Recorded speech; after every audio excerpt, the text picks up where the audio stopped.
To make her dramatic black and white pictures, Amanda Mintz doesn't use any film or camera. She simply puts objects inside an enlarger and projects light through them. And it's still a very mysterious process to me. Each time I make a print, I can't quite believe it really works. Her exhibit at the Harvard Museum of Natural History offers new way to think about the form and functions of leaves, and also illustrates some scientific process.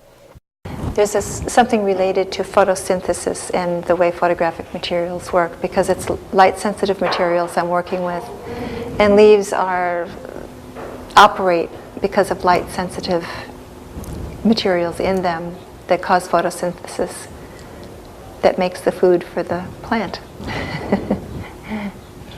As an art student in New York City, Mintz would often drive to the woods to stay connected to her country roots.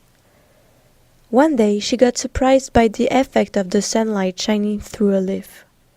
She explains what drove her to put it inside her enlarger.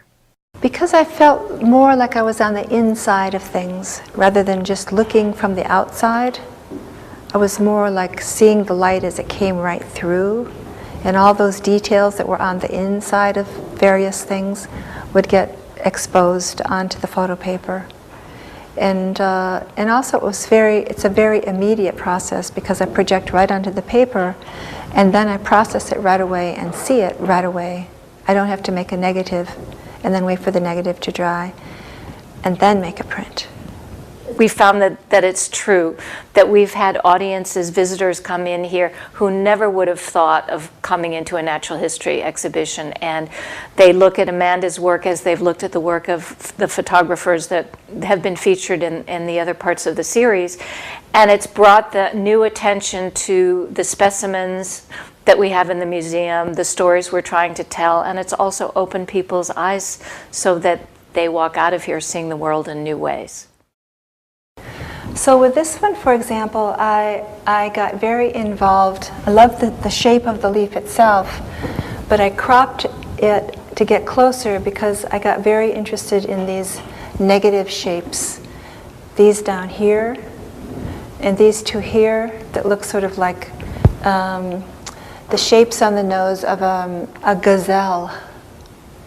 And this beautiful shape over here, this one here, these little shapes up here. I'm not interested just in the leaf shape, but in the shape, all of the other shapes that are made by the leaf. Mintz found inspiration in the work of abstract artists. Her next step will be drawing on photographic paper. So no camera, no subject, just little flashlights and photo paper in the darkroom, doing abstract drawings.